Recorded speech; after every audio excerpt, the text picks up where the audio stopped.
Namaste and greetings. I, Karnikaron, researcher at IMPRI, Impact and Policy Research Institute, Prabhav एवं नीति अनुसंधान संस्थान नई Delhi, extend my warmest welcome to you all to IMPRI #Web Policy Talk. Today, we are gathered for a panel discussion on the topic Getting old before getting rich. Are we as a society and a country ready for a fast aging India? This deliberation is a part of the State of Population and Development #Population and Development series, which is organized by the INPRI Center for Human Dignity and Development, CHDD. As the moderator for today's discussion and the series, we have Mr. Devender Singh, Global Studies Program, University of Freiburg, Germany, and a visiting senior fellow at INPEA. Welcome, you, sir. We have an esteemed set of panelists for our discussion today. Professor Mala Kapur Shankardass is a sociologist, gerontologist, health social scientist, international consultant. She is also a retired associate professor at the University of Delhi, and she is an Asia representative of the International Network for Prevention of Elder Abuse. We welcome you, ma'am. Thank you. We have Mr. Mathew Cherian, who is the head chairperson of CARE India. We welcome you, sir. Thank you. Dr. Anagha Tendulkar, who is the head and associate professor at the Department of Sociology, Sophia College, Mumbai. Warm welcome, ma'am. Thank you so much. Happy to be here.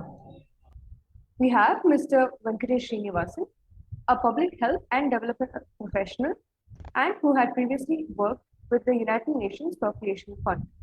Welcome, sir.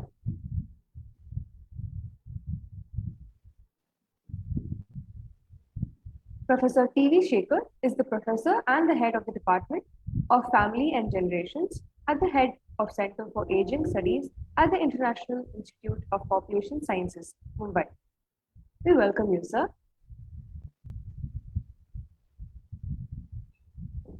Now, I invite our series moderator, Mr. Devender Singh, to initiate the deliberation with his opening remarks, invite our esteemed speaker, and to proceed further. We look forward to learning from the esteemed gathering. Thank you. So you're on mute, sir.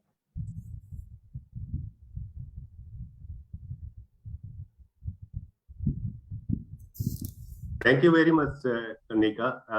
I again welcome everybody and thank also to participate in this very important panel discussion. And why I say it's so important is because of some of the highlights of the data and concerns I'll be sharing with the panel discussion members. First of all, if you look just the percentage, it might seem that it is not a very high percentage, just below 9% of the population is 60 years or more. But the pace which is aging is taking in India and is going to take in near future, then it becomes very significant. It's already very, in our eyes, it's very significant number, because just not the population, but if you look at the total number, then it's more than 10 crore, 104 million people. And this is going to be more than double just by 2036. So just sheer number as well as the percentage, how it's going to do, going to increase, makes it a very significant issue that we need to be concerned about. Just to give a comparative perspective globally, France took 110 years to double its population from 7% to 14%. Compared to that, India is going to take only 2 decades, just 20 years. Within 20 years, the population will, or the elderly, will double. from 7% to 14%. So we need to be concerned of the pace of the aging in India. And suddenly we will be having a very large number of older persons in India. The second point we need to keep in mind that not all states are having the same pace of demographic transition. On our left, we can say that on the left of the screen, that there are states which are younger in its demographic composition: Bihar, Uttar Pradesh, Rajasthan, Jharkhand, Madhya Pradesh, etc. And hence the population of elderly population or older persons is also lower in that. But on my right, it's like Kerala, Tamil Nadu, Delhi, Himachal, Punjab, Andhra Pradesh, Maharashtra. There is already a significant proportion of population which is 60 and 60 plus, and which is going to be very high in very near future. Like the data from 2011 and 2041 shows. Then there are other socio-economic needs and issues of the elderly population. More than half of the elderly population is economically fully dependent on other people, the family members. The health coverage, social security coverage is less than 20% in the country. Health insurance coverage, again, only 1/4 of the elderly people are covered under that. One study shows from 2014 that 85% of pension receivers use their pension for food, other subsistence needs, and healthcare. So almost indicating that they not only are dependent on others, but those who are in position of economically viable position don't have enough savings. The study, which was supported by UNFPA, BKPI study, shows that the information on government programs is also very low among the beneficiaries. And there is significant unmet need. Like, for example, 53% of older persons with visual disabilities used spectacles, and only 5% of the elderly with hearing difficulties had hearing aids. 10% of the population suffer from physical immobility. Another 10% are hospitalized every year, which in total number is equal to 10 million, which is a significant number. When we look at the economic issues in another, it's very large number of people are forced to work, not because they want to work. It's good that they want to be part of the labor force and they want to work, but when they have to work because of the compulsion, then that is not a happy situation, and that is the situation in India. Another factors which also is a indicator of how their situation will be in older age is that most of our workforce is in the informal sector and having not much savings as well as social protection at this stage, which is going to affect their older age also. So how they are preparing for their post-retirement program, then even in the formal sector, not many are opting for pensions or savings in the older age. So with that, I'll just stop sharing my presentation. This was a broad overview.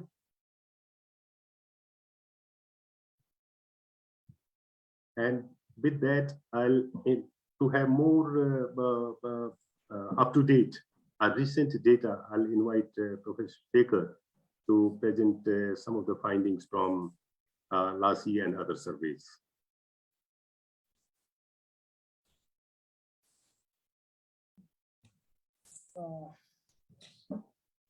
Devender,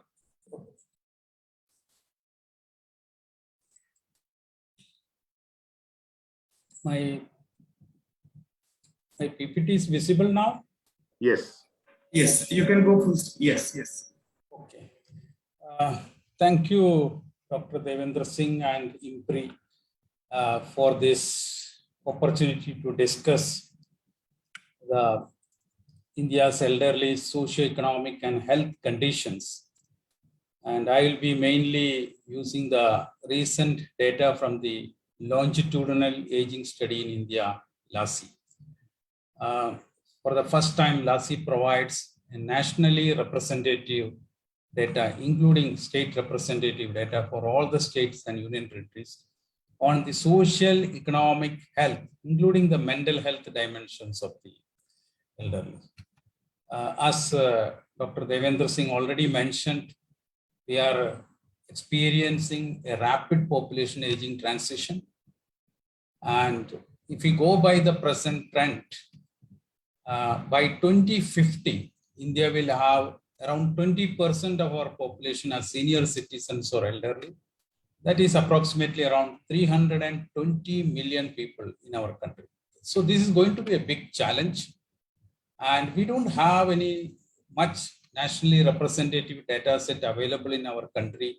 So LASI is an answer to this concern of creating a nationally representative data set to understand the social, economic, and health dimensions of elderly. So it is India's first longitudinal aging study, and also in terms of sample size, it is the largest longitudinal aging study in the world.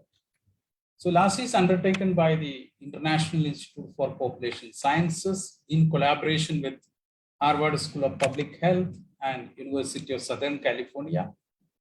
And we are also mainly supported by Ministry of Health and Family Welfare, Government of India, National Institute of Aging and National Institute of Health, USA, and United Nations Population Fund, UNFPA, India.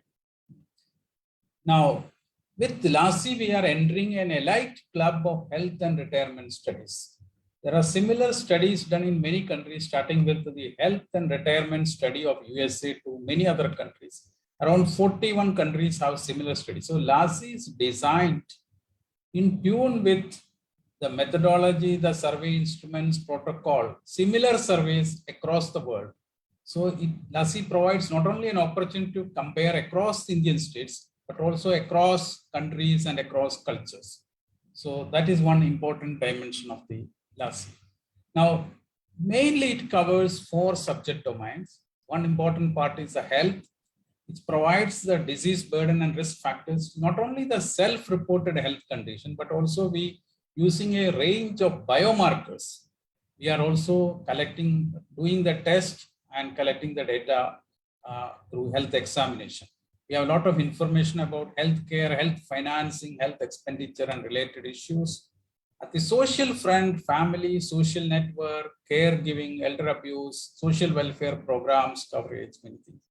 And on the economic side, income, wealth, expenditure, pension, assets, all aspects related to elderly and their households. So it's a very comprehensive survey. So LASI provides us the national estimates as well as state estimates for all states and union territories now.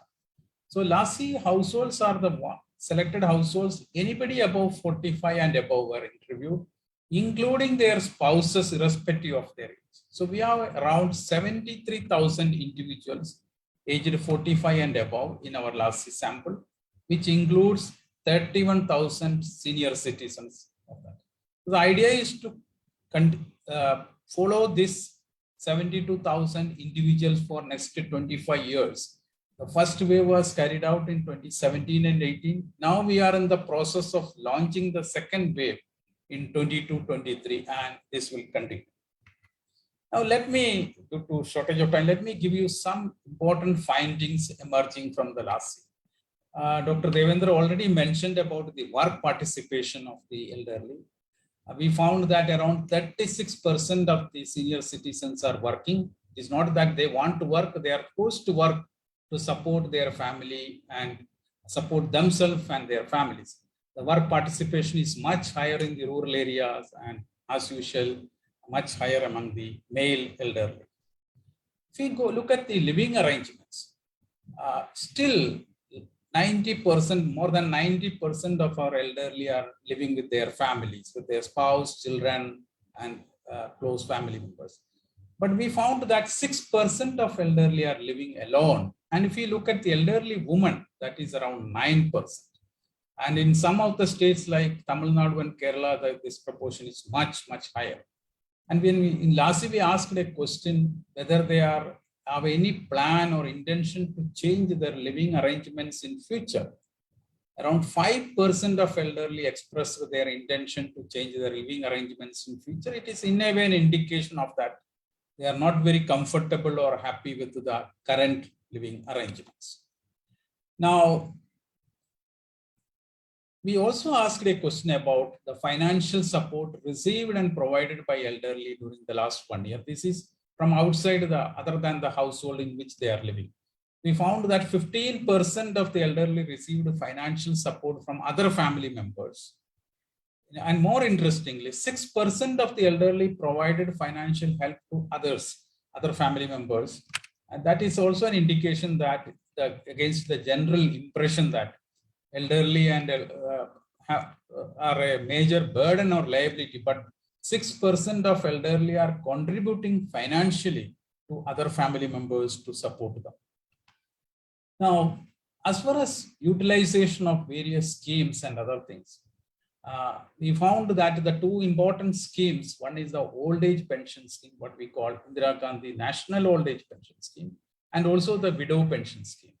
We found that the awareness is quite good, but the utilization, when we take the BPL households, around 1/3 of the elderly living in the BPL households are currently receiving the old age pension.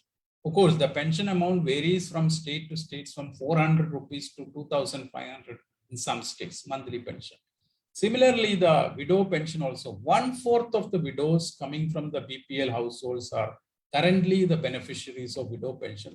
That amount also varies from around 400 rupees in a month to around 2,000 rupees in a month. Of course, at a time, one person can only receive one pension. Now, in 2007, Indian Parliament passed a major landmark legislation for the protection of the elderly, for taking care of the dignity of the elderly, the Maintenance and Welfare of Parents and Senior Citizens Act. But we found that even after many years, the awareness about this act among elderly is much, much low. Only 12% of elderly are aware about this act. So it also indicates that we need to have more awareness programs, campaigns through voluntary organizations, senior citizens forums, and through maybe the local self-bodies like panchayats to create awareness about the importance of this act and various provisions under this important act. Now, let me give you some idea about the health conditions of elderly, because in many other surveys, we don't have much data about the health conditions. So this is the situation with regard to self-reported prevalence of chronic health conditions among elderly. As you can see, as the age advances, many of these chronic condition prevalence also increases considerably. You can see the hypertension, diabetes, cardiovascular diseases, and many other things. When we come to the multi-morbid conditions among the elderly, around a quarter of elderly have multi-morbidities. 23% of them have multi-morbidity compared to a sample between 45 and 59. It is only 13%. So around 1/4 of elderly are experiencing or having a multi-morbid health conditions. That is an important data for us to ponder over. Now, this is the self-reported prevalence of diagnosed chronic health conditions. The cardiovascular disease is the highest, 35%. Hypertension among 32% of the elderly have hypertension. Bone or joint disease, 18%. Diabetes, 14% among elderly. Chronic lung disease, 8%. Heart disease, 5%. Stroke, 2.7%. Neurological or psychiatric problem, 2.6%. High cholesterol, 2.5%. And cancer, 0.7%. This is the prevalence emerging from the data emerging from the LASI survey. And when you look at the body mass index, looking at the overweight, underweight, and obesity, what you see in that nearly a quarter of elderly, 27% of them are underweight, and a fifth of elderly are overweight or obese. So we are clearly indicating a dual burden of undernutrition as well as overnutrition among elderly. I think this is of course, there are differences across the states and across the rural urban residences and across gender. And when we talk about the impairment, according to the LASI survey, 11% of elderly reported as having at least one form of impairment. And that is only less 6% among the older adults in the age group of 45 to 59 years.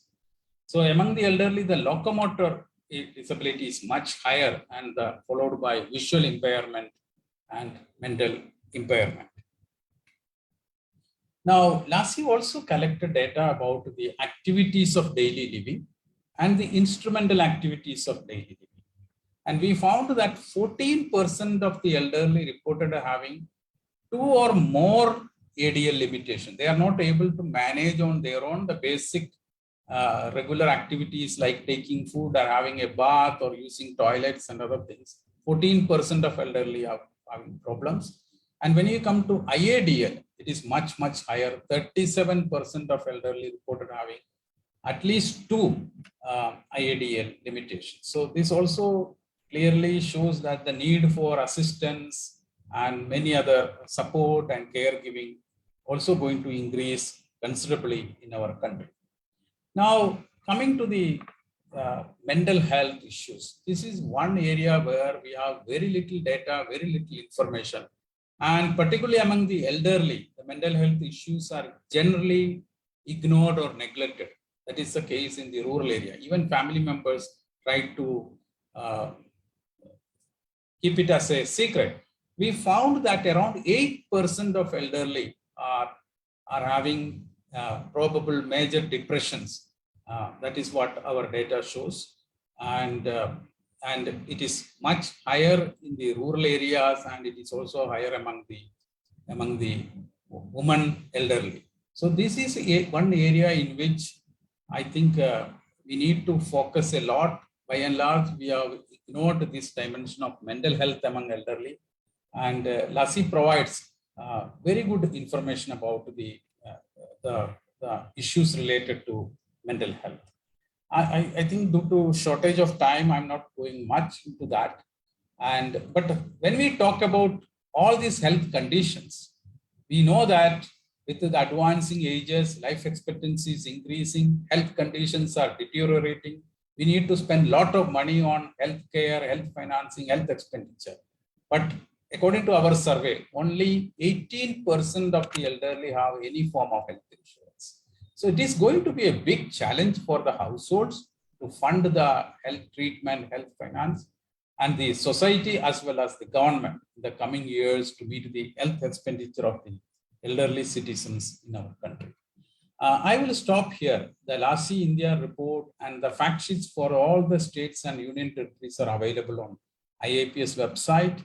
You can download that. And those who are interested to work on LASI data, it is available free of cost. Please apply onto our data center. And if you have any further questions, please write to us. We'll be most happy to provide more information and more clarify your doubts. Thank you very much.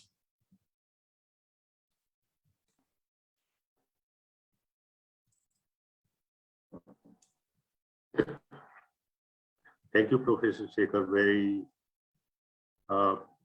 detailed account of the socio-economic living as well as the health conditions of the elderly, which is not only sobering but also highly concerning. And hopefully we will be able to touch some of the points in our panel discussion. Next, I am going to invite Professor Bala Kapur Shankardass, especially to speak on how India is doing vis-a-vis MIPA and also keep in mind the broad overview which I presented and some of the concerns which Professor Shekhar highlighted regarding the older person in India. Balaji.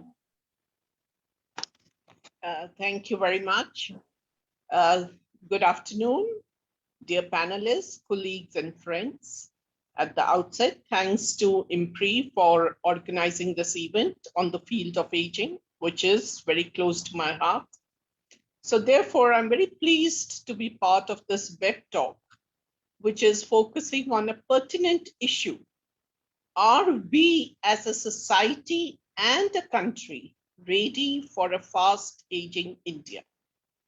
I'm going to reflect on this question from my disciplinary background understanding, which relates to sociology, health, gender, gerontology, and from the academic and empirical experience that I had as I explored the aging field through my work at different levels over the years, especially from the beginning of the century, when India's demographics indicate fast aging society with feminization of the process taking place, with the major proportion of older people residing in rural areas, with many social changes such as related to increased women's participation in the workforce, changing family structures, including the trend for nuclearization,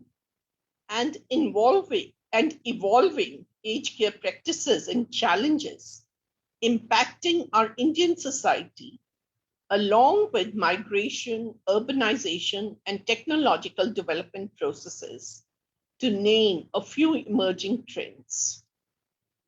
The readiness of our country to an aging society relates to our socioeconomic circumstances, policy responses, programmatic directions, to the significance of the voices of older people in the society and realization of their rights, especially that of older women, whose percentage and proportion in the population is steadily increasing, along with living in many more years as widows and experiencing growing forms of abuse, neglect, and violence in the family, community, in different institutions where they reside, and at the broader societal level. The criticality of this aspect is relevant to our responses, which in the last 2 decades or so, when rapid aging process has come to the attention of those involved with aging field, has been a mixed one. We have certain successes. For instance, I see a growing participation of older people, though less of older women, in policy and program development.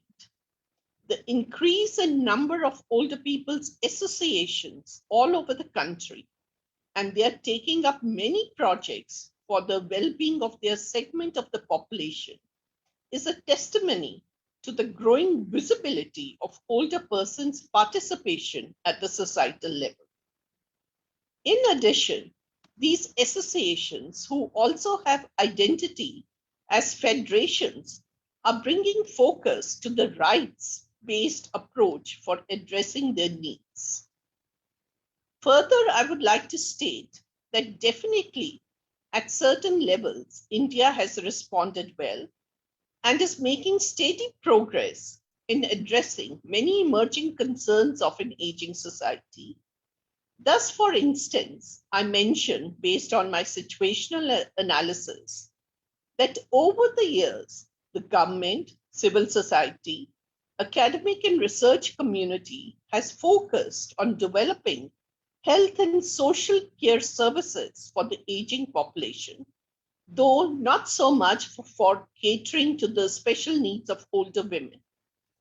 But various training programs for care providers done by different sectors are a step towards good practice, as well as participation of the Indian government in the World Health Organization study on global aging and adult health, SAGE, from 2007 and moving on after wave 1 to wave 2 and later to wave 3, speaks of the interests to prepare for an aging society by understanding age-related health patterns and requirements in services and care provisions.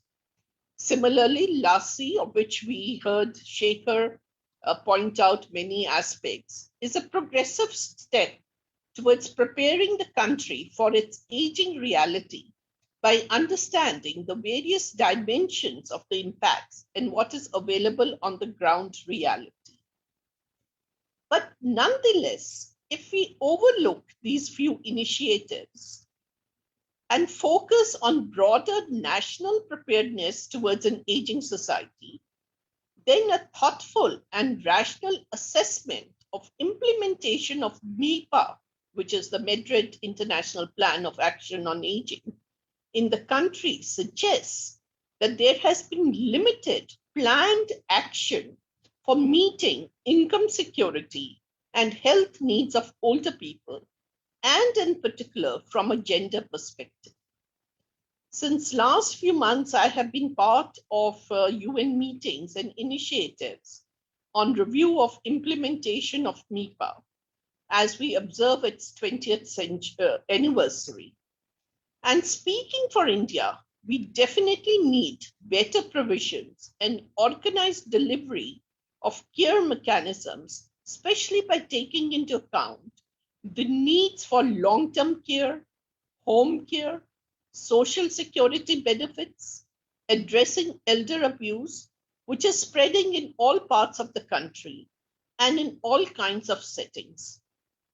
It is true that the problem of elder abuse is being studied seriously since last few years by NGOs, and we have certain surveys conducted at the national level to understand and absorb the magnitude of the problem in the country, as well as we have an important legislation, which even Shekhar talked about, which is in place since 2007, the Maintenance Bill, amended in 2018.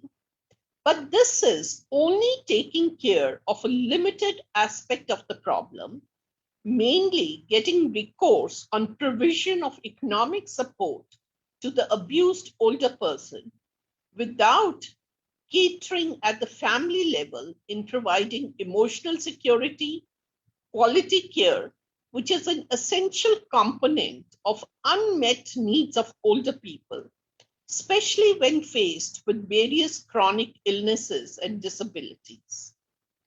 As per WHO data, non-communicable diseases are on the rise, and a serious outcome of this is the need to promote at the national level the physical and mental health well-being from a life course perspective. And I'm glad Shekhar pointed out to the mental health aspect, which, since I'm working in this field and writing and publishing on this, is a very important aspect. As a country, we are gradually gearing up for this, but we need to pick up speed and have a more integrated, people-centered approach towards holistic health issues in the coming decades.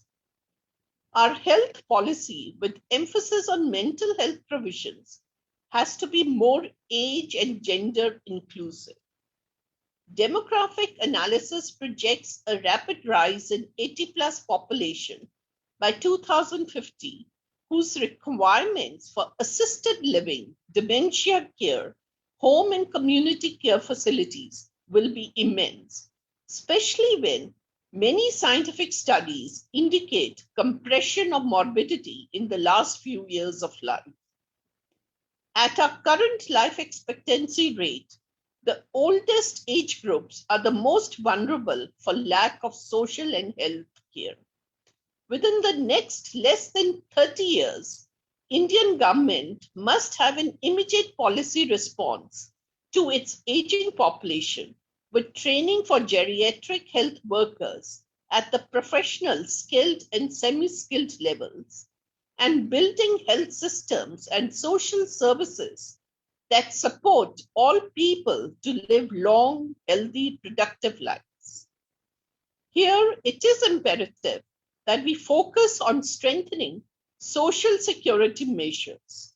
We develop adequate pension provisions related to the living index, have opportunities for re-employment, especially for workers retiring from the formal sector, and for the large majority connected with the informal sector.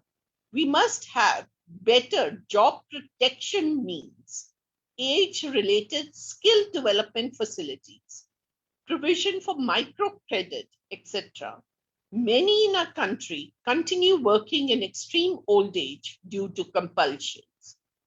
And as a nation, we need to give choices for opportunities to older people, whether these opportunities are work-related or otherwise for its aging population. So I will end here and come back again for making few other comments and giving other panelists to express themselves. Thank you, Devender. Thank you very much, ma'am. And this, you pointed out what needed to be done, and that brings,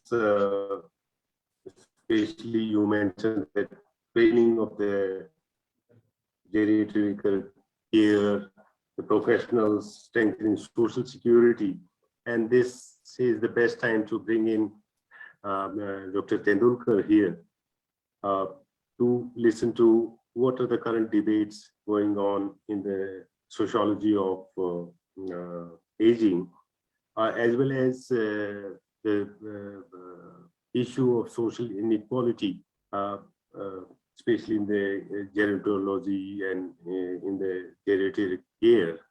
So I'll request Dr. Tendulkar to come here and share her views, thoughts on these issues which have been presented so far now, and also the debates, the academic debates which are going on in the country, and whether they respond to the grim situation in terms of number as well as socio-economic situation of the older persons, which has been presented in three presentations so far. Dr. Tendulkar, please. Thank you so much. I must say that I'm very happy to be part of this panel.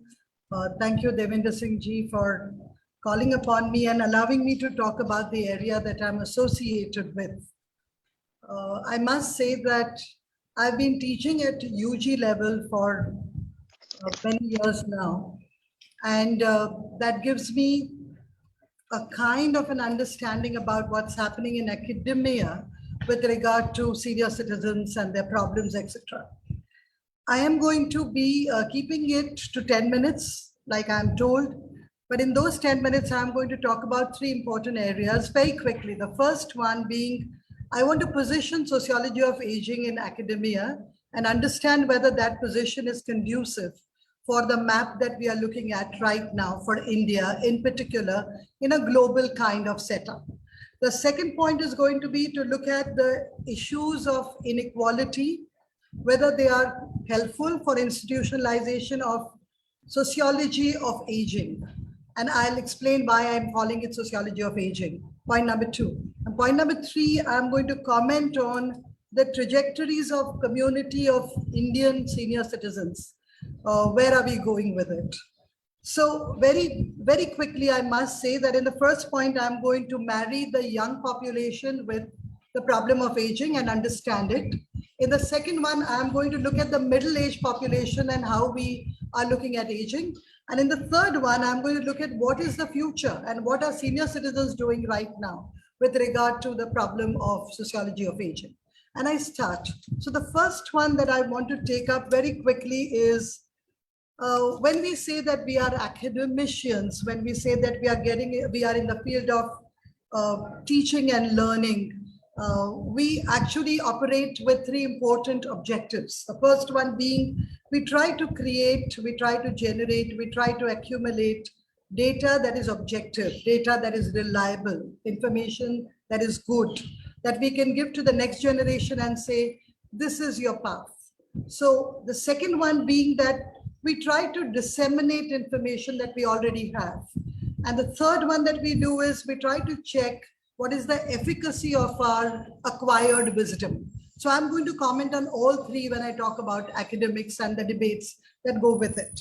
Now, the problem as far as sociology of aging is concerned is that I believe neither our epistemological stand is right now correct when we talk about teaching social gerontology, nor our ontological framework right now is up to the mark.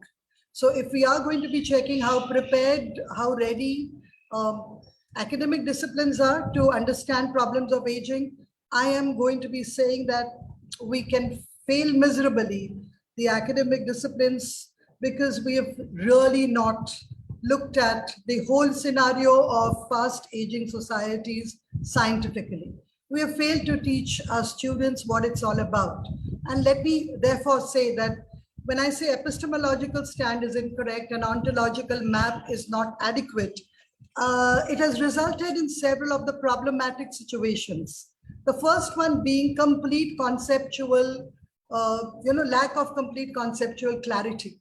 There's a lot of conceptual anomie in the field of gerontology. And I've always been saying this to people, that let's look back and understand who gave us this term gerontology.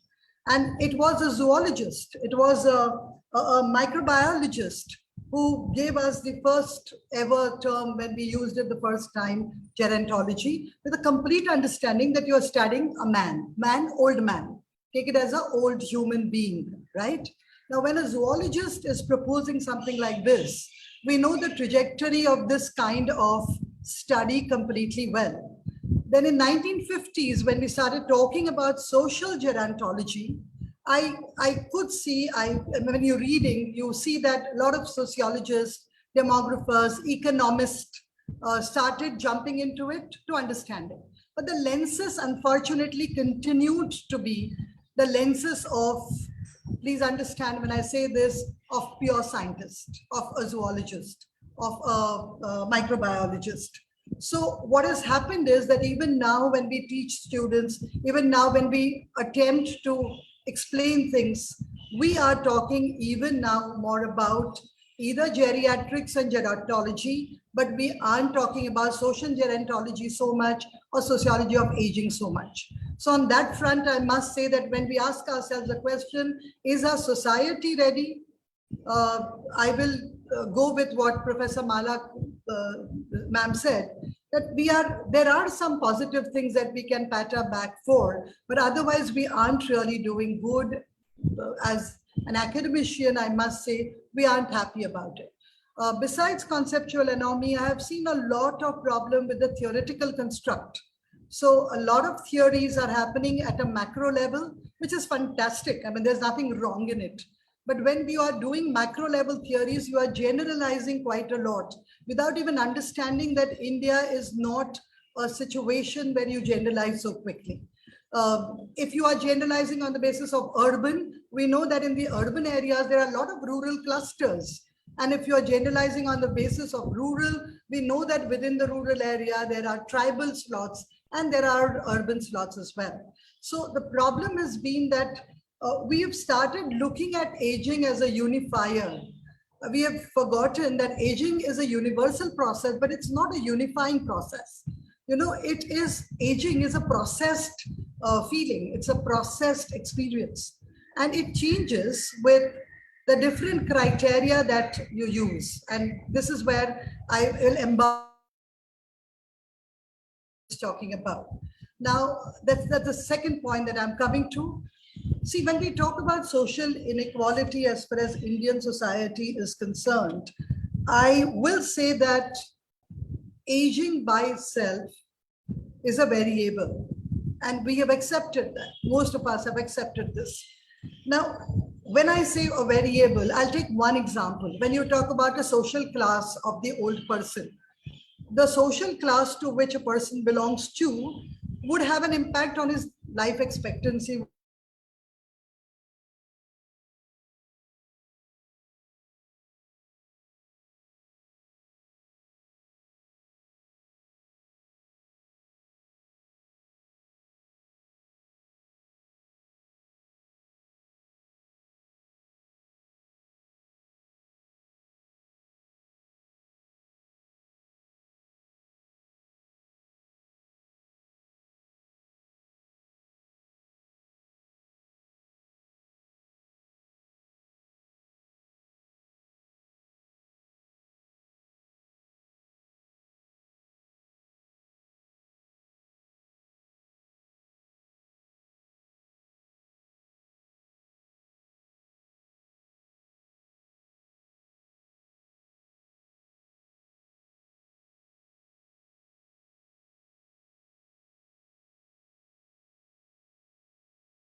Devender sir, some issue. If we can move to the next.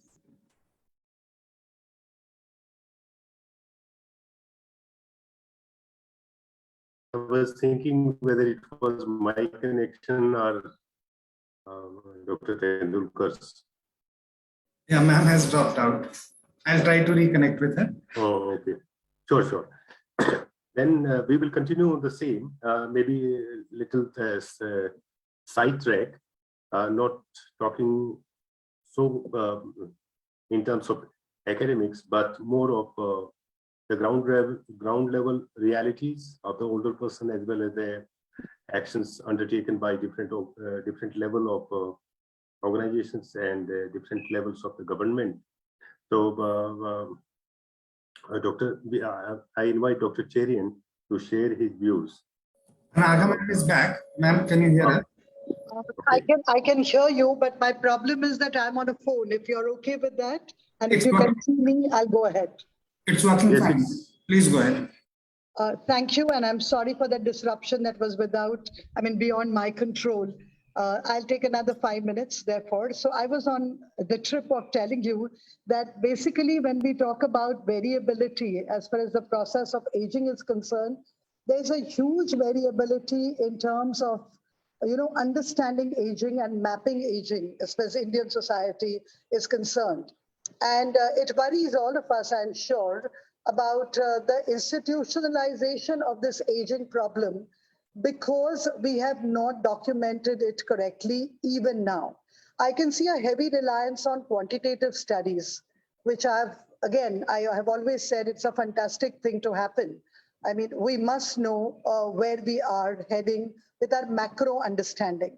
But I am worried about the meso understanding, which is a requirement when we talk about policy making. We got to relate it and understand it at the level at which, for example, the old age homes are operating. For example, the senior citizens associations are operating. For example, at the daycare centers are operating. So I will say this again, that there are these huge, identities that are fractured when we talk about the study of aging. And it is, at present, not a very encouraging scenario. I'll go to the third and the last point very, very quickly. And I'm going to address this issue about getting old before getting rich. I want to rephrase it, and I'm sure I will be allowed to go back to this idea once again. I am saying that we must urge people to understand that instead of saying getting old before getting rich, we must change our slogan and try and understand getting old before finding oneself. At a society level, a society has to find itself in terms of development. Where do we stand? What are our strengths and what are our weaknesses? I mean, the whole story is not so black. There are bright sparks there as well, but those bright sparks have to be actually taken out and utilized as a strength when we go on a journey of aging. So I am going to stop here by saying, let us reconstruct this whole idea of aging or population aging correctly, all right? And also let us try and get this slogan clear. If we could say getting old before finding oneself as a society, okay, that is going to be a fear. Our fear needn't be getting old before getting rich. On that note, I'm going to stop. I'm sorry for the interruption, but I will be happy to add in at the end. Thank you so much. Thank you. Thank you very much. Now I invite Dr. Cherian to add his views. Thank you, Devender and IMPRI for inviting me to this panel to discuss about aging. And are we going to get rich and old, or are we going to get old and not rich? So this is an interesting thing, and considering my years of experience with both aging at the grassroots and at policy level, I would say the situation is tragic, and we got to divide the whole population into socio-economic categories and track aging according to the categories. Then, of course, Devender mentioned that 90% are in the unorganized sector, and many people have to keep working till they almost fall dead, because we do not have a social security regime, and our pension system would be one of the worst even in South Asia, as an example to look at. So for many years I worked with the National Social Assistance Program, being on their committee, and much after even the 14th Finance Commission suggested that the pension amounts needs to be revised, it continued to follow the same pattern of an allocation of 200 rupees per month, which has not changed since the year 2007. Today we are in 2022, and with inflation, this amount has been deflated and it almost works out to be 80 rupees per month. So this is an insult to the older people of this country. And I would say what is being allocated is only to a small amount of people. And the same goes for widow pension. So the old age pension and the widow pension are pegged at 200 rupees. And if by your good fortune you cross 80 years, then the allocation goes up to 500 rupees. So when we did this study across the states, we found that some states are offering a higher amount, especially Goa, Tamil Nadu, Andhra Pradesh, Telangana, and Delhi. So they are offering 2,000, but that is from the state revenues and coffers, but ultimately only 6,400 crores per year is allocated for older people through pension, and the state governments in combination allocate 12,000 crores for this. So now look at the situation at the ground level. You do not have work. The NREGA employment scheme does not allow older people to work, or at least on paper it is not there, but at the ground situation, many older people are refused job cards and do not get work. So the situation is abysmal in the socio-economic category D and E, which is about 50 million people are below this poverty line and have no means of sustenance. So we approached the court in 2016 to ask for Article 14 and Article 21 to be restored for senior citizens, which is basically protection of life and personal liberties. So if you do not have even a single rupee in your pocket, you can't expect to have a fulfilled life at any stretch of imagination. So, but of course the court then ruled that the pension has to be revised. But even today, there is no answer from the government, in spite of presentations to the government and presentations to the other means. Now, of course, I will move on to the other basic requirement, which is the universal health, which has to be provided to all the elderly. We have a program which is the National Health Scheme for the older persons, and it has not been implemented in more than 200 districts, when we have about 747 districts in the country which do not have. So there's so many districts with no health care. And what is this health care? It was 10 beds in the district hospital. That is all the criteria was.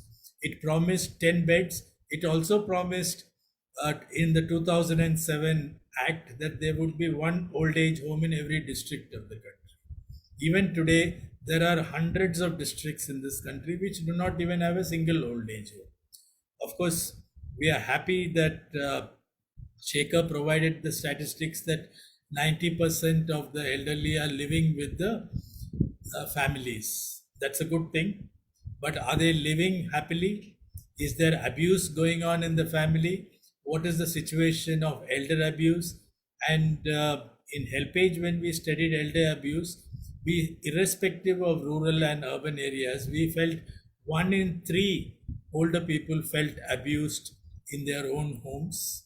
Of course, they blamed the daughter-in-law, but it was the son also which was abusing. So the abuser is within the same family. So are they living well, etc.?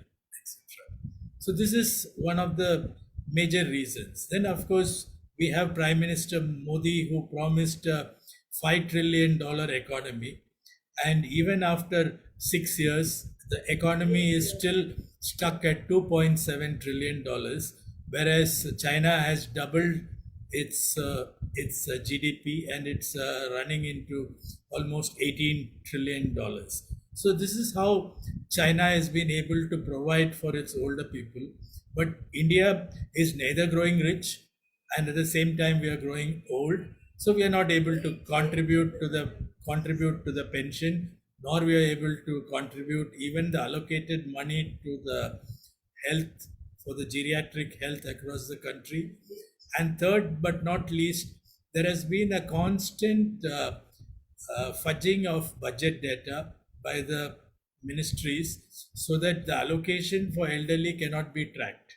Some years ago, you must have all heard about gender-based budgeting. We could measure how much money was going into women.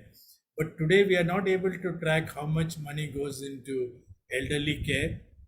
We think it is in the region of 18,000 crores to maybe 25,000 crores per year, but there is no clear-cut data which is provided. So we have a very opaque system of government where budgets are not transparent. So it becomes very difficult for advocates like me to find out what are the areas that we can make our senior citizens feel better, so that we have the UN philosophy of leave no one behind.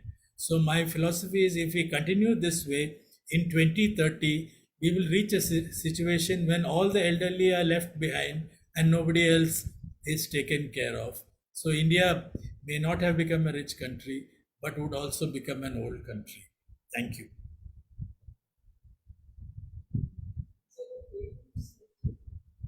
Grim situation. Are there some, as Dr. Tendulkar was saying, some bright sparks? We move to Venkatesh ji to hear what steps NITI is taking, government is taking, the UN agencies are taking, or what are the lessons learned globally from other countries, even within India. Are there some examples which we can replicate at the country level? Sir. Thanks, Devender, and good to be among panelists with whom we have been interacting for years. Let me reflect on issues that have been brought up right from the first presentation of Shekhar on data to what Professor Mala, Kapur, Dr. Tendulkar, and my good friend Mathew has brought up. Let me start with the issue of pensions. As Mathew rightly pointed out, we are not growing fast, so that there'll be allocations that could be made for ministries like the social justice, or for that matter, rural development also provides pensions. So this being the case, the scenario is not going to majorly change very quickly.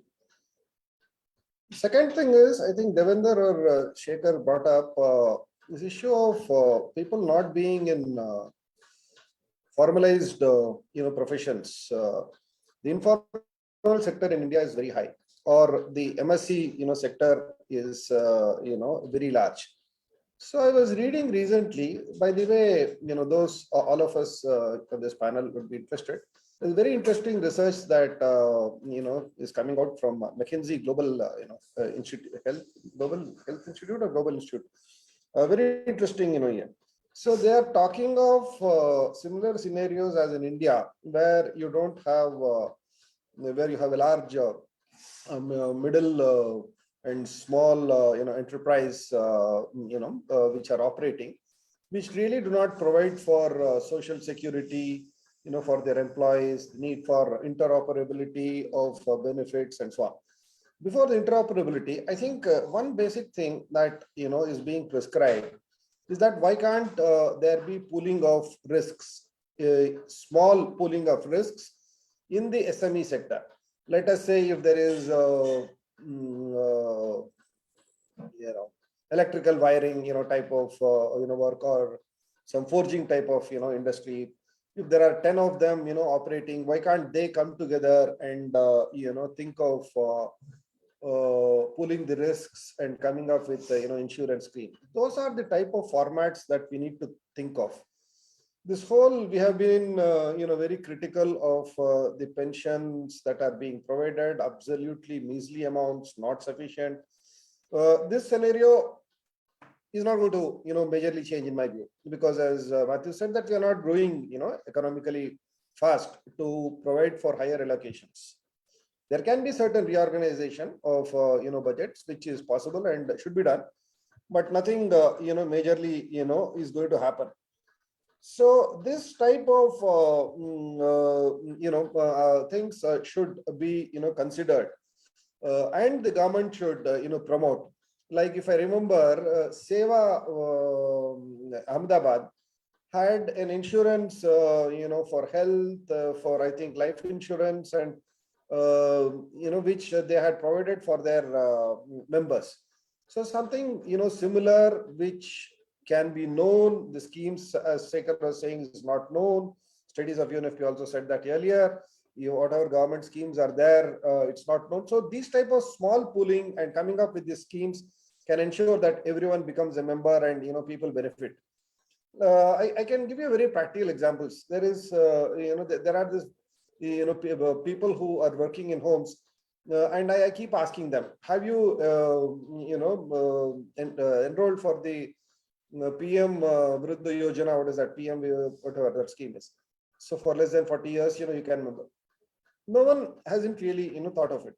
So now these type of mechanisms, if it is promoted by the small and medium enterprises, and that would not suffice. There should be also other but at least if MSMEs start promoting this, there could be a sufficient chunk of people who can be at least some 25% who are working in the sector probably can benefit.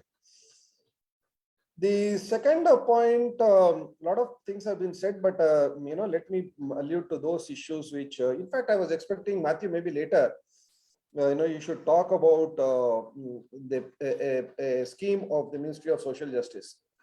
Let me put it this way: investments by the industry in this sector are very important. The investments in this sector, return on investment is very critical for anyone to set up an industry. However, but if you really look at the size of the population, there's a lot of money to be made in terms of aids that are needed by old people, in terms of equipments that are needed, and so on and so forth. So this is an area which needs a lot of emphasis and support in a small way. The Ministry of Social Justice, based on the repeated discussions that we have been having, has promoted this. I think some 10 people have benefited, 10 entrepreneurs. Mathew will talk about it maybe in the second round. Now talk of nutrition, which is very important, which again has come up through the studies.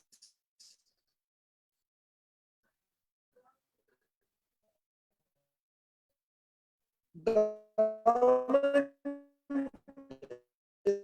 in the last 1 year, I have been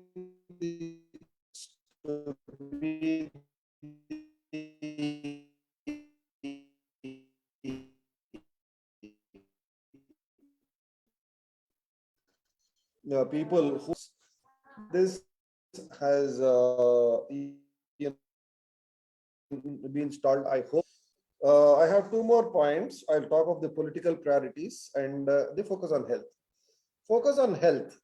I think now it's high time that at least those states which have moved out of addressing fertility and mortality, maternal and mortality should come out of this FPMCH mode.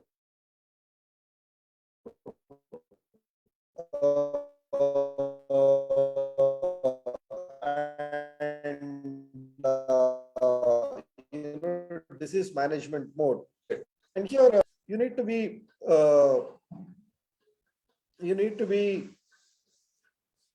yeah, is okay. Yeah.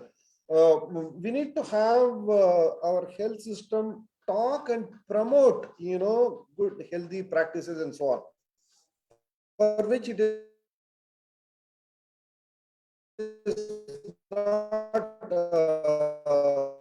prepared now. I have been actively, so why can't we seriously use this cadre, the focus of this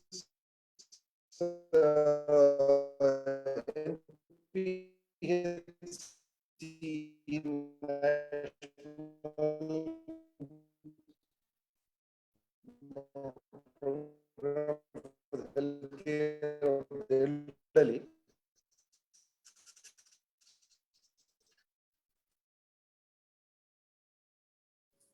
Devender sir.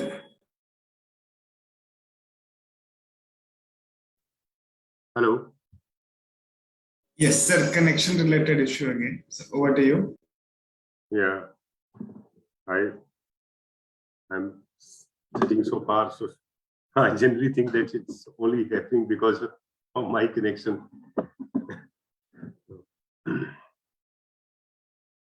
So many good points were raised by Venkatesh sir, and I can immediately go to Dr. Cherian, especially related to the policies of Ministry of Social Justice and Empowerment, which Venkatesh sir was hinting at, and also related to his observation on overall, like he dwelt on the health area, but the role of health and wellness center. Are they doing some good work in any state which he might have observed or seen, or what is there anything, because they were geared as overall package of health, including the health of the elderly.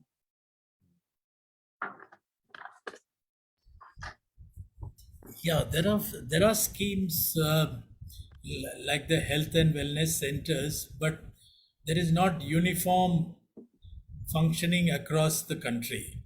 In fact, surprisingly, states like Orissa, states like Bihar have done much better, and even the state of Chhattisgarh has done very well. And Kerala and Tamil Nadu have been good performers for a long time. So that has done. But the states which, like Uttar Pradesh, even Haryana, and even Madhya Pradesh, have not done very well in these health and wellness centers. So what you see is just a building and a doctor and a nurse with very little of functioning medicines. There are, in many cases, there are no physiotherapists. There are equipment lying around, but nobody operating those equipment. So situation is quite tragic, I would say, across the country.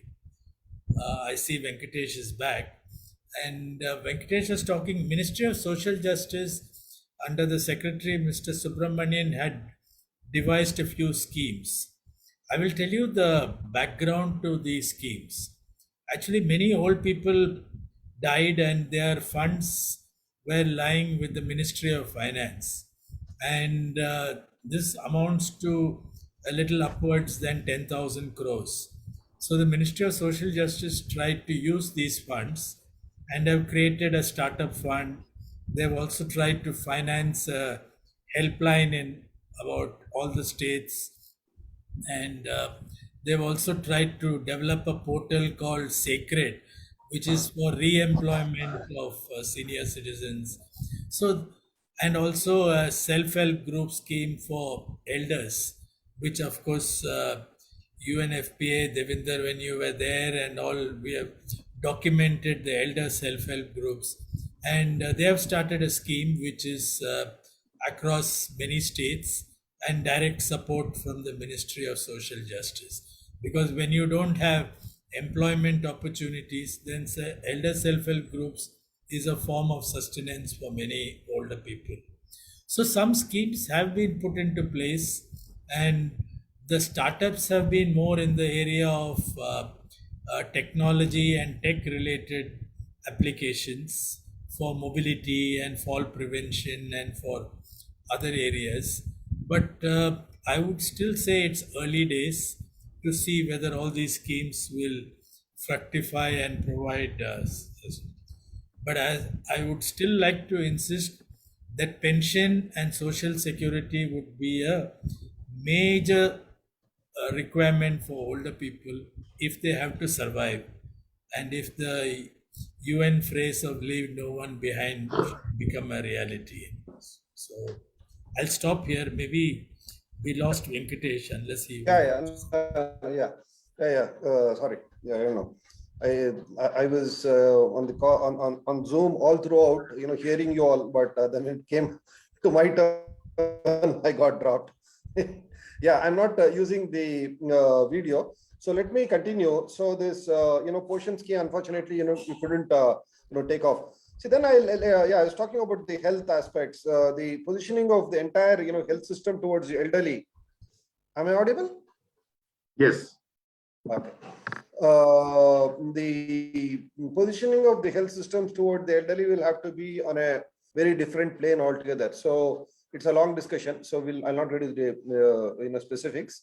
Then political priority. I think there is a big churn happening the way politics is being pursued. Well, I don't want to get to the negatives of it, but at least looking at the priority being given for women by almost all the parties, looking at women as a vote bank. I think one of the things that we see in Western societies is the priority that they place and so on during elections. So that priority, has to come through. I was really very surprised. 2 weeks back, I was in Assam at the Assam airport, Guwahati airport. So I saw a very big hoarding. I've never seen a big on in any airport on senior citizen scheme being promoted there. I am not sure what is the amount that's being paid, but I could see that at least they are looking at old people probably a bit more differently. I'm not sure. I'm just conjecturing. The other thing is that political priority becomes very clear when posting of officials are concerned. Fortunately, we have had a secretary last, for more than 2 years at this ministry, and whatever, schemes that Matthews had talked of has been in his. So what I am emphasizing is that unless there is political priority, you're not going to get, good officers. Well, the matter of the fact is that even this officer was taken out from the education ministry due to some problems and placed here. But being a sincere officer, he has pushed through several, schemes, not only for the agent, but for all the other disempowered, groups that this ministry handles. So political priority is very important. And this you can see in Kerala, where you have block level associations working fully. There is budgeting done, for the elderly. Every panchayat, I think, has to set 5% of their budget for the elderly. Those are the type of that we'll have to see from the political front. So, then definitely, as Matthew talks of, more funds for those people, at least those 30% of the population who will have to be supported. It's not at the level of 3,000 rupees or 2,000 rupees, but at higher, levels of pension. Therefore, political priority towards elderly is something that one needs to expect to see in this country. Thank you. Let me stop here. Yeah, thanks. Thanks, Dev. So now the point comes, I can go to Professor Mala Kapur. And again, going back in terms of the main issues which came up here, that there is a lot of fast aging which is taking place. Services, awareness about the services, are actually utilization of the services is relatively low. And the third is that there has to be more allocation, but because of the economy not doing very well, that allocation is not happening. And we are just doing token kind of assistance, or social security or health service provisioning for the elderly people. How do you see when this MIPA review is taking place? Are there some indications from India that it is going to be business as usual? And we keep saying that we have done well in certain areas and we will keep doing well in other areas also.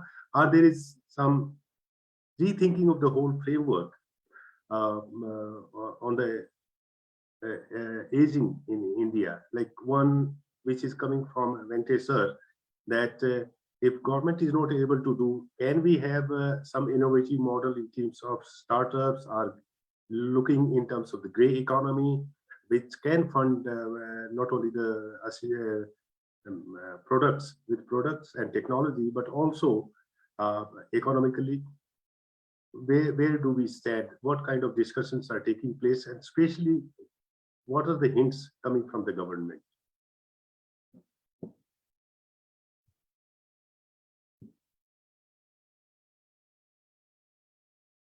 Balaji?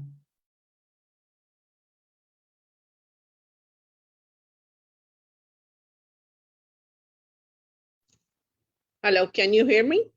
Yes. Yeah. There are two things here which I would like to comment on. One is, yes, we do need to allocate more resources in terms of policy and program development to cater to the needs of older people. So there has to be a balance, and something which you referred to earlier, the inequality which kind of exists between allocation of resources for younger and older population. We have to get out of that thing.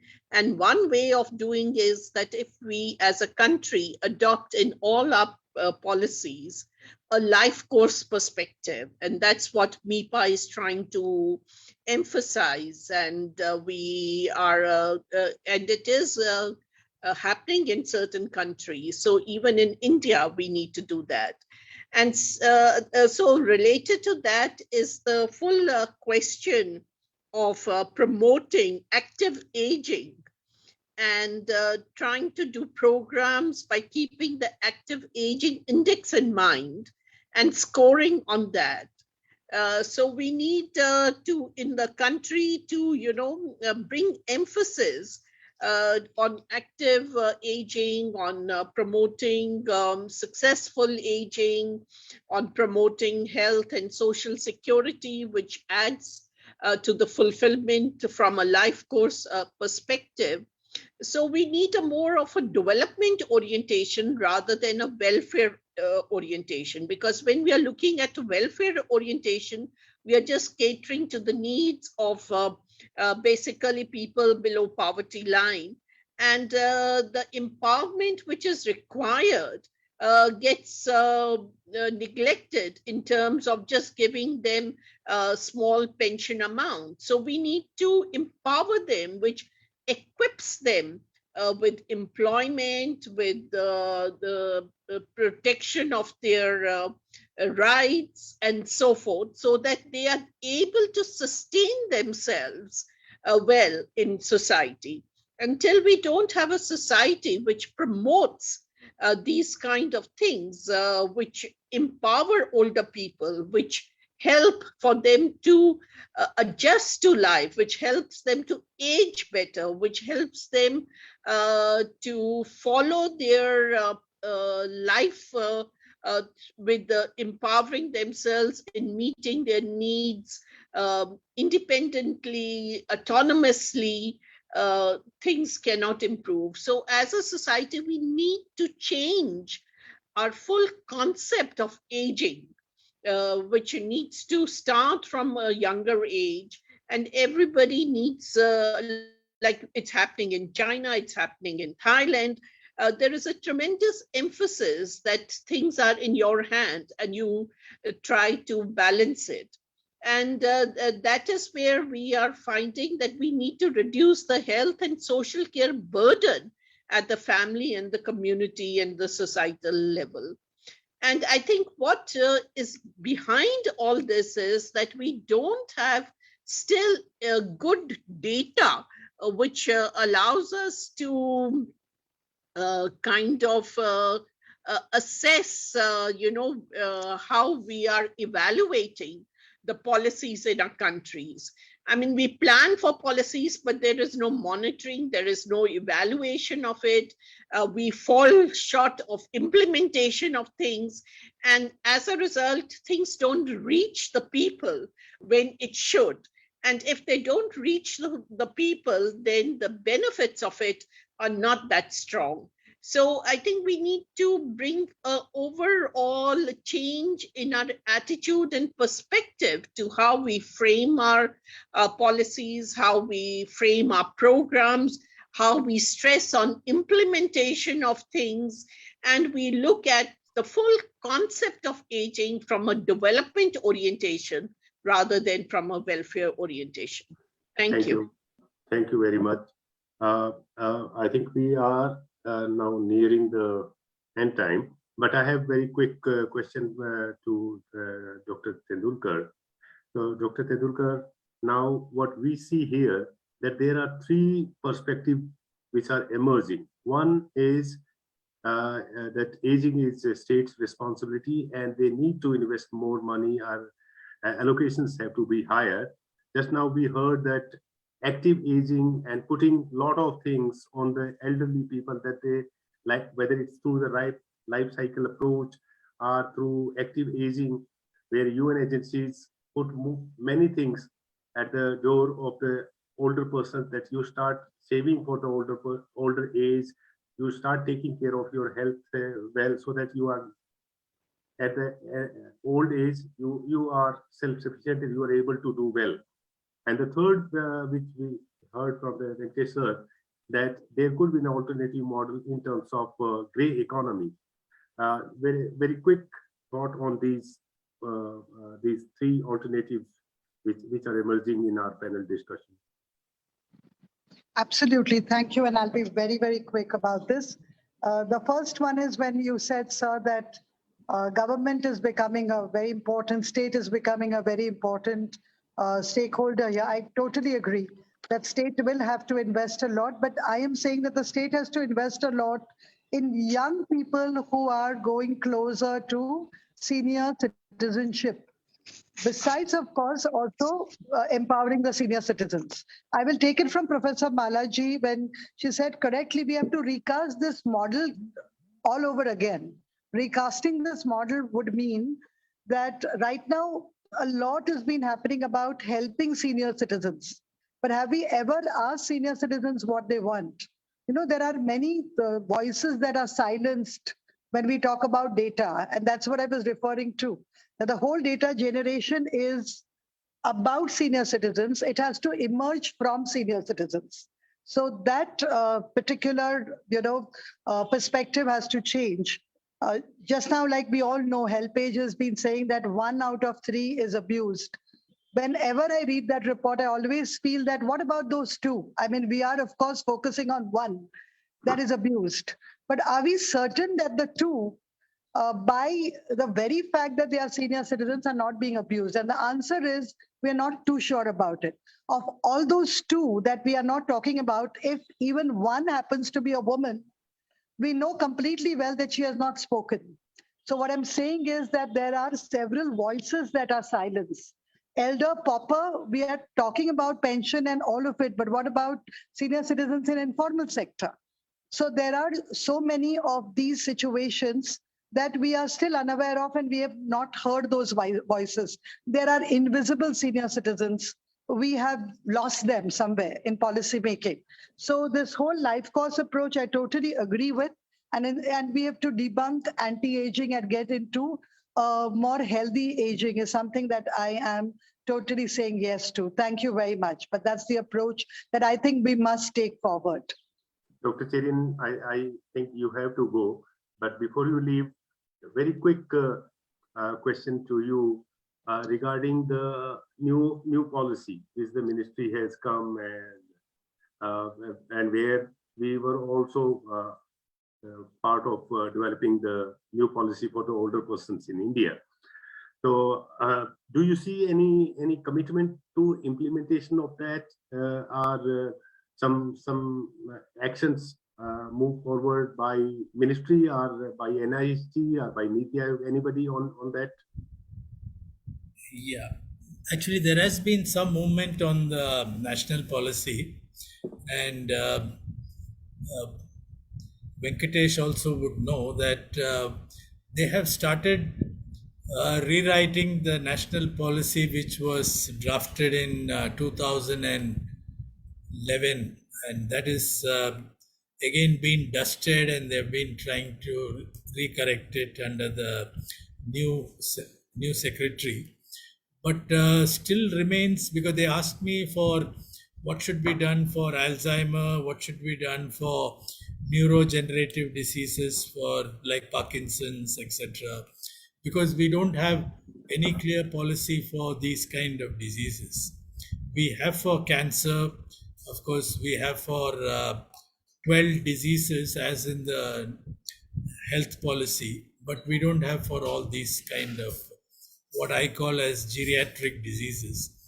And hopefully the government will put in some money. But as I think some speaker mentioned, the political will is lacking at the moment.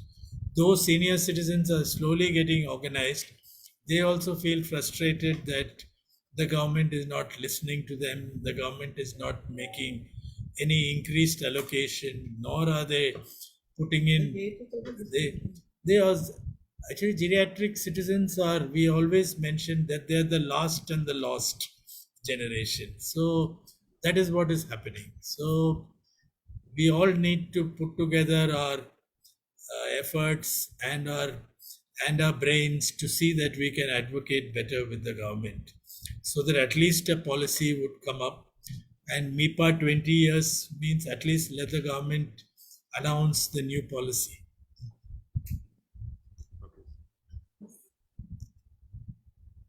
And if you again quickly, what is the status of the different associations of the older persons or the elderly in India? Are they very active? Their influence is increasing, or something to be done there also? They're quite active. In fact, the ones in Maharashtra are very active, but and even in Delhi, etc., they've been quite active. We need to actually, there are about 30,000 senior citizens associations across the country. And if we can galvanize them into one single agenda, so then we can, rather than just, of course, I'm not saying celebrating birthdays is not important, but it should get more than just celebrating birthdays and fighting for the welfare of senior citizens across the country, and also their rights. If we can get that going, then it will be a great effort. So hopefully some things will happen. Dr. Tendulkar, your third point was exactly the association and the community of the old elderly. So you want to add something to what Dr. Cherian just said? Yeah, I was listening to Dr. Cherian, and I want to say this, that it is correct that the senior citizens associations are doing a great job, but heterogeneity, what even Cherian sir said just now, is something that is worrying. Having just birthdays and one-day picnics are not going to take us anywhere. Though these are important areas where they intermingle a lot and they do enjoy, there's a bonding. But we will have to come with a common agenda, even to make the government feel that we are together. I'm going back to the thing that the whole idea is so scattered at present. And every senior citizen brings along a baggage which doesn't allow senior citizens to come together under a common umbrella. So that binding factor doesn't seem to be age anymore, senior age anymore. And if we could get all of these people together with a more or less similar agenda, we will probably succeed and we will probably do better on the front that we are talking about right now of society and making people conscious of the age-related, age-associated problems and concerns and issues. So, thank you. Thank you. Professor Shekhar, LASI is a rich source of data, but does this data also lead to some policy intervention, recognition by the government that this is the ground situation and we need to does it become a baseline for the government? Or it's just a data collecting exercise?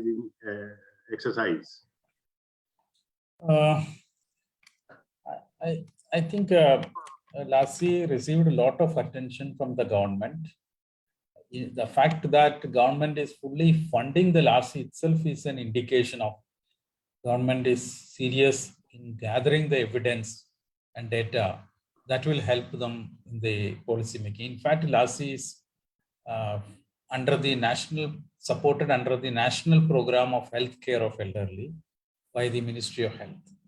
Now, when the LASI report was released last year by then Health Minister, Dr. Harshvardhan, he insisted that immediately after that we should have workshops and seminars with program people on various issues, whether it is blindness program, whether it is a nutrition program, whether it is. So we had many meetings to tell the program people about what are the important findings emerging from the LASI and what need to be done. So I felt that even some of the state governments also took interest, some of them. They requested us to make a presentation and tell us what is the status regarding the elderly welfare, economic conditions, health conditions. So generally, of course, there are positive indications coming, but as Dr. Venkatesh and Dr. Mathew Cherian mentioned, maybe enough funding and enough attention is not even given to some of these programs. And whatever programs are going on, about their implementation, about their coverage, what are the bottlenecks in reaching to the targeted elderly groups. So I think the government need to give more attention, more priority for the elderly. But I see it as supporting the LASI survey itself is a very positive indication of the commitment of the government to gather the scientific evidence, which is a first step towards policy formulation in our country. Thank you. Thank you very much. I think we have covered a number of issues. It will be foolhardy for me to just trying to compress the whole discussion in 3-4 lines, but if I can just identify a few issues which have emerged from this discussion are that situation is grim in terms of number of the elderly, as well as awareness and utilization of different social security and health programs. We have a rich source of data in form of LASI.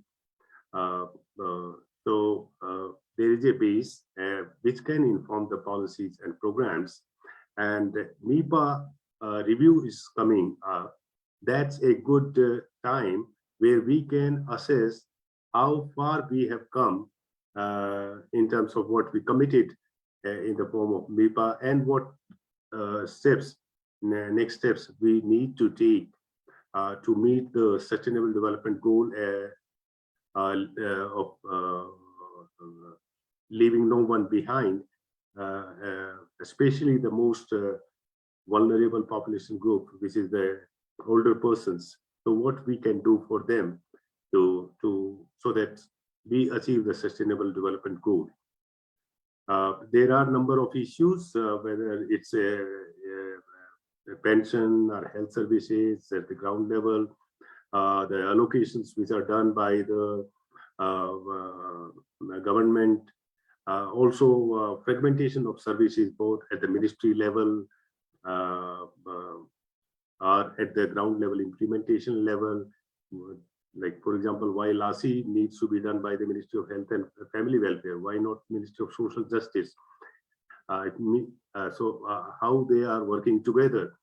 So there is a lot of fragmentation when it comes to not only planning programs and making policies at the ministry level, but also at the implementation level, how we can have a better coordination both at the policy making and program planning level as well as the implementation level. There are a number of issues, but we had a good discussion, and I would like to thank all the panelists as well as the other participants who participated in this panel discussion. Over to Arjun or Karnika. Karnika, yes. As we have come to the end of this extremely enlightening discussion, I, Karnika, researcher at IMPRI, Impact and Policy Research Institute, New Delhi, would like to formally propose a vote of thanks on behalf of the IMPRI Center for Human Dignity and Development. We are grateful to Mr. Devender Singh for moderating the session series. We thank our panelists, Professor Mala Kapur Shankardass, Mr. Mathew Cherian, Dr. Anagha Tendulkar, Mr. Venkatesh Srinivasan, and Professor T.V. Shekhar for adding your diverse perspectives and valuable insights to the deliberation. And of course, we thank all our participants here on Zoom or on Facebook Live for participating and raising pertinent questions. We are grateful if you're watching us later on YouTube or listening to us on our podcast. I hope that you continue to tune in future to our IMPRI #Web Policy Talks. Thank you once again, and I wish you all a very good evening.